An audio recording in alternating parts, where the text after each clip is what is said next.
check us out at Midwest Gaming Classic April 4th through 6th in Milwaukee, Wisconsin. And check us out at C2E2 April 11th to the 13th in Chicago, Illinois. Hope to see you there.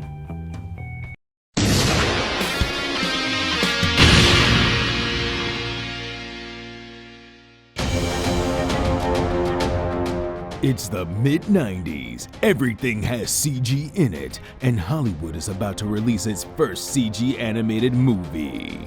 There was talk of doing some prissy shit with toys, but we scrapped that to give you what we know always works. Kabloomageddon! This ain't no kids film unless you're a male in that demographic goldmine of 13 to 18. This is extreme, non-stop action. Behold, Agent Hitman, a character who's way too advanced for mid-90s CG, but just go with it. I'm in the dimly lit lab with reflective surfaces. Good, that'll be easy for us to render. Now find the disc with the names and/or codes on it to stop the monsters and/or robots from destroying us all. 90s catchphrase. With his partner, Agent Love Interest, a no-nonsense assassin with awkward anatomy we clearly haven't figured out yet, but our horny fan base won't care. Try to keep up. Hey, it's the 90s. I'm not just some pretty face who needs to be saved. I can take care of myself and I'm hot. And because we're gonna have a weird fetish for disaster flicks for a while, you can watch our heroes fight aliens with Mother Nature. Throw the tornadoes! The volcanoes! The thing from Deep Rising! Someone remembers me. So, if you're ready to see the dinosaurs from Jurassic Park and the sharks from Deep Blue Sea fight on the Titanic, then please come right for us. Kabloomageddon, the first CG animated movie. That could have been what we got.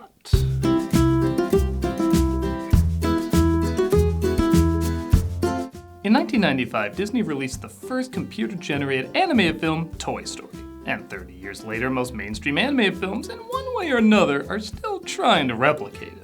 The same way for decades Snow White provided the feel and tone for most hand-drawn films, Toy Story laid the groundwork for most CG films. Sure, there's an occasional variant, but most movies try to replicate this style. Snarky humor with a good heart that has modern dialogue with comedy for both kids and adults. Even Shrek, the other film most animated features try to mimic, you could argue is Toy Story taken to a more self-aware and cynical extreme.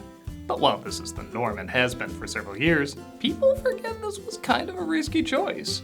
Most CG in movies at the time were used for low-lit action and creepy monsters and natural disasters. The idea of doing a bright and colorful G-rated film about children's toys did not seem like the logical choice.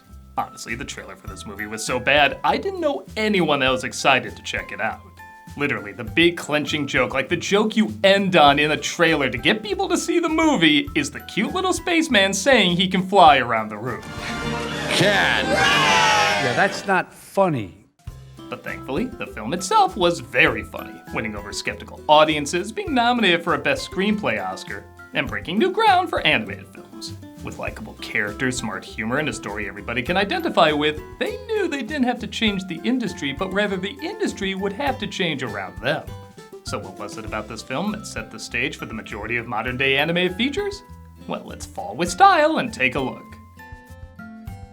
Because remember what we could have had. Look out! That Muppet from Spawn! Explode with explosions! Let's take a look at Toy Story. The credits roll as we see a kid named Andy playing with his favorite toy, Woody the Cowboy.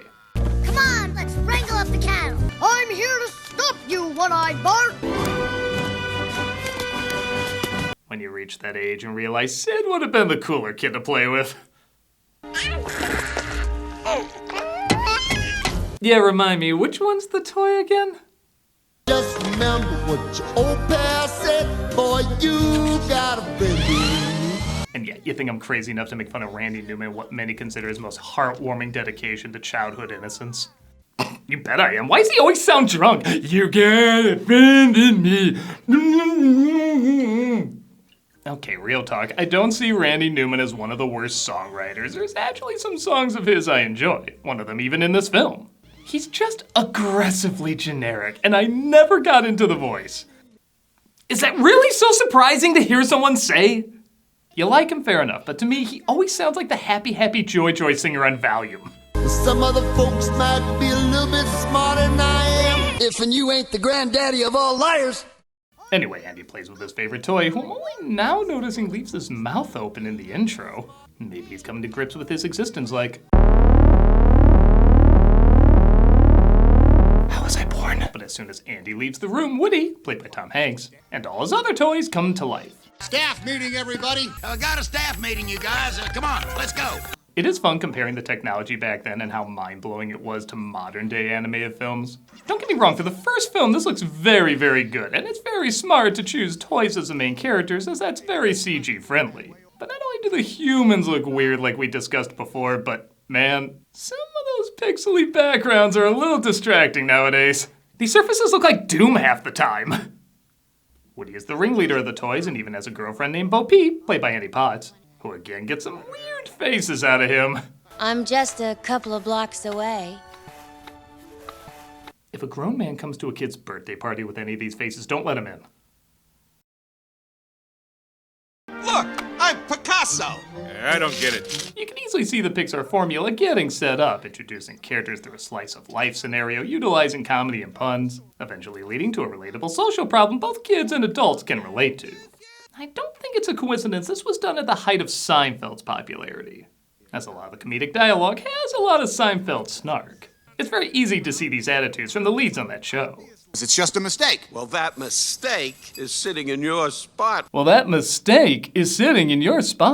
is no time to panic. This is the perfect time to panic. I found my moving buddy. I found my moving buddy. Great, now I have guilt. Oh, great. Now I have guilt.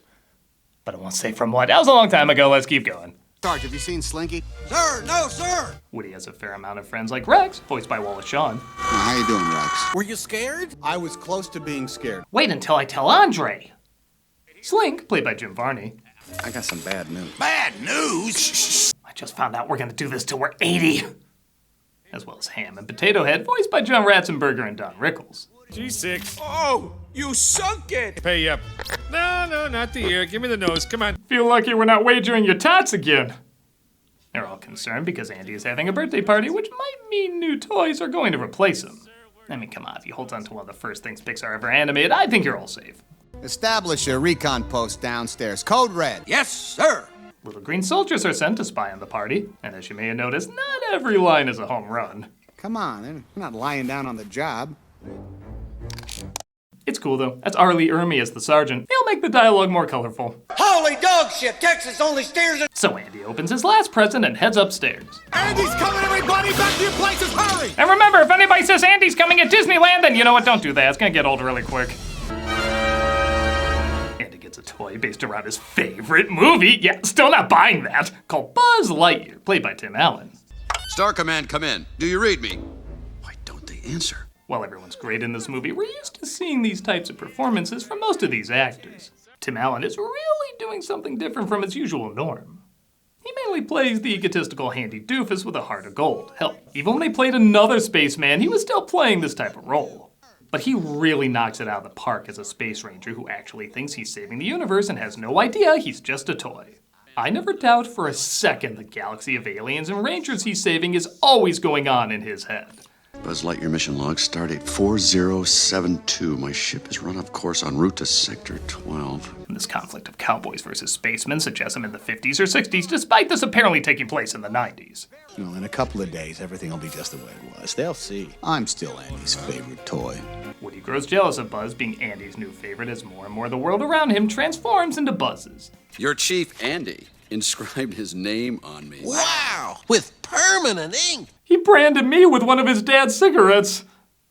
We're introduced to the antagonist of the movie, a next-door neighbor named Sid, who everybody either knew growing up or was growing up. Oh no, it's a combat Carl. He's a kid who loves blowing up toys so much there's little to no grass left in his backyard. Why is that soldier strapped to an explosive device? Sid. Sure is a hairy fella. No, that's Scud, you idiot. Are you sure? Dogs and humans don't look that different in this world. I love it when villains in Pixar movies are just kids doing what they do. Because they're so naturally violent little messed up shits when you think about it. The sooner we move, the better. the death of that toy pretty well. Maybe they were like, he knew what he was getting into when he applied for ages 4 and up. After a joke I still don't know is clever, lame, or ahead of its time, Woody decides to trap Buzz in a corner when Andy's told he can only pick one toy to take to Pizza Planet. The trap backfires though and knocks him out of the house via Lucas homage, even down to the Wilhelm scream. Maybe it's one of his buttons, I don't know. After one of my favorite lines in the movie. This was no accident. What do you mean? I mean, Humpty Dumpty was pushed. God, that's funny. And my introduction to the A113 in-joke. Yeah, I'm not kidding, I look for this in every animated film now. Buzz sneaks aboard to get his payback. Revenge is not an idea we promote on my planet. Well, that's good. But we're not on my planet. Are we? No. This is when I was like, okay, this style needs to stay because most of 1995 Disney would have stopped at the first half of that line. But they were like, screw it, we want to be funny, and they convinced Disney to leave it in. Okay, I know it's not the same level as Ryan Reynolds convincing Kevin Feige, but it's still pretty cool. Oh, the lost toy. Buzz fights Woody, causing them to fall out of the car. Woody realizes if he's gonna find a way home, he has to bring Buzz, because without him, he won't be allowed back. Now, you're sure this space freighter will return to its port of origin once it jettisons its food supply? Uh-huh. I should say, while the CG cartoon style was certainly being experimented with, the only two that really felt like they understood the importance of facial expressions was this and Casper. And okay, while I didn't personally get into that movie that much, it was the first time people saw CGI could have just as big a range of facial reactions as hand-drawn animation. These little smirks and eye rolls and split-second ticks not only make the scenes a lot funnier, but they make the characters feel much more alive, at a time when this just wasn't being utilized, at least not to this degree. Come on, man, hurry up. I'm like, the pizzas are getting cold here. Oh, sweet, a Buzz Lightyear doll, and it's alive! God, I'm stoned.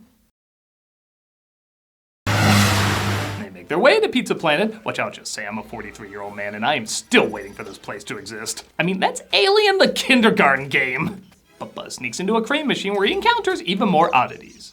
A stranger from the outside. Greetings, I am Buzz Lightyear. Well, technically you should all know each other from the show, but then again, Buzz is Zurg now, so who gives a shit about anything?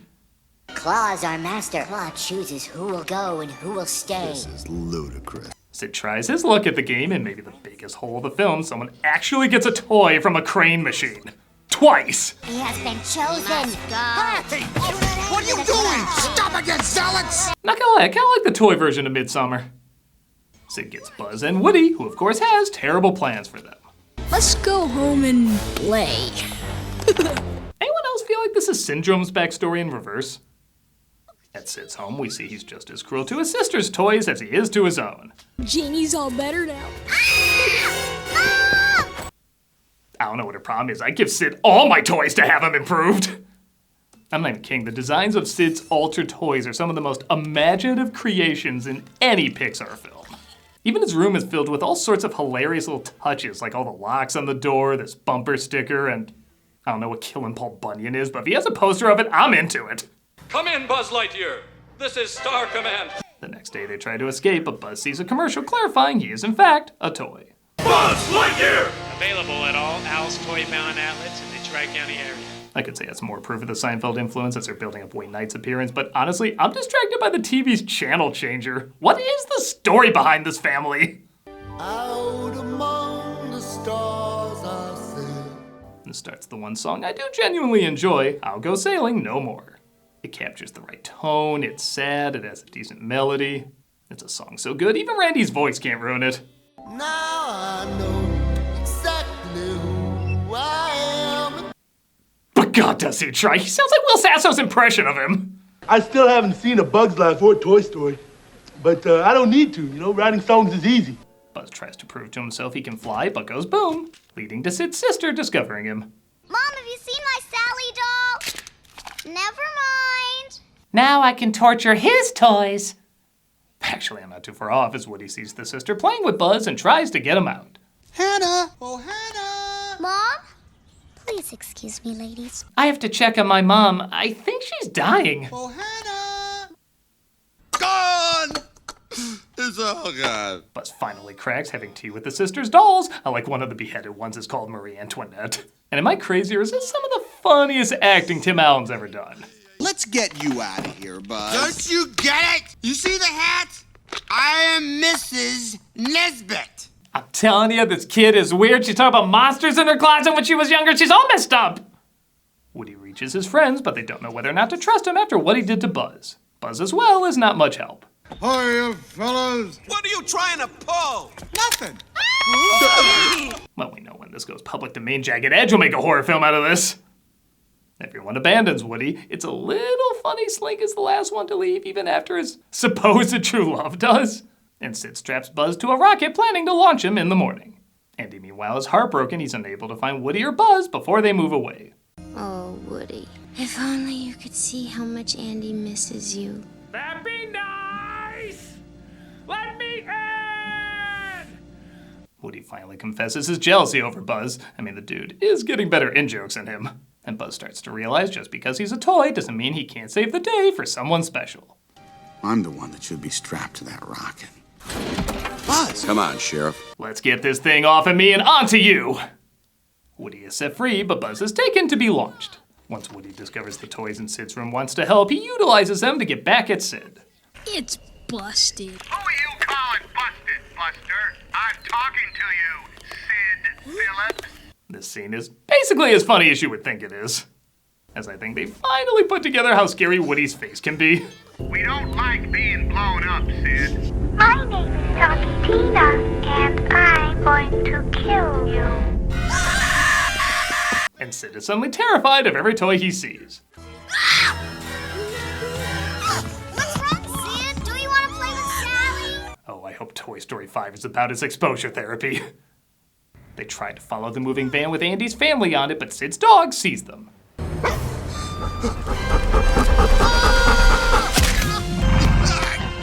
Yeah, for as bad as the people look in this, the animals look 10 times worse. My God, that looks like a whale banged a cow. He's the kind of thing you show Food Fight to make it feel better about itself. He's at it again! They mistake him throwing the racer into the street, though, for him trying to kill more toys. No, wait, you don't understand!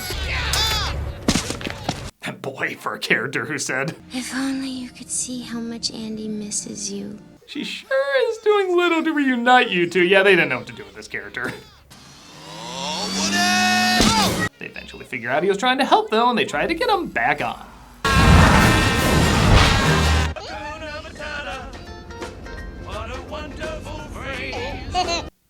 Of course a Randy Newman musical would have Hakuna Matata in it. They eventually make it to the car with Andy in it, and they're all reunited. Cut ahead to Christmas time as the toys once again are seeing if any of the new toys might possibly replace them.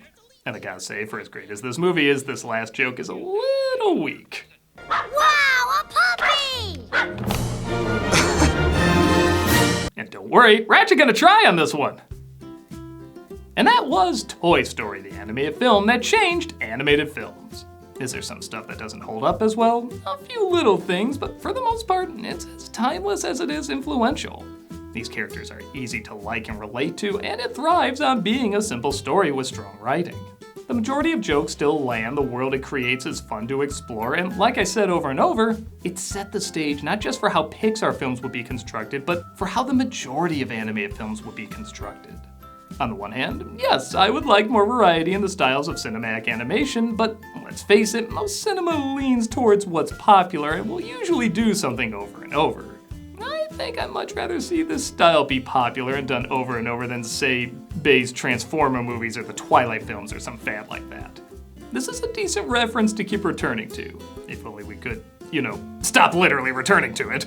Whatever's in the cards for Pixar, Disney, or animation as a whole, it's good to know the industry can still be shaken up in both the biggest, yet somehow simplest ways too. I'm the Nostalgia Critic. I remember it so you don't have to. I am Mrs. Nesbit. This month for Cameos for Charity, we're doing the Center for Victims of Torture. I've done this charity a couple times, and there's a reason. I literally cannot think of anything worse. We've used the word torture as a way to emphasize things we don't like to go through, but these are people that have literally gone through the worst things you can imagine. This center heals victims of torture through personal care worldwide, strengthens partners who heal torture survivors, and advocate for the protection and care of torture survivors. Heavy stuff, I know, but you can help out. If you want a cameo of me saying happy birthday or good luck or whatever, click on the link below and be giving to a good cause. If you're like, nah, you suck, consider checking out this charity anyway. They're wonderful people doing wonderful work, and you can play a big part in helping with the healing.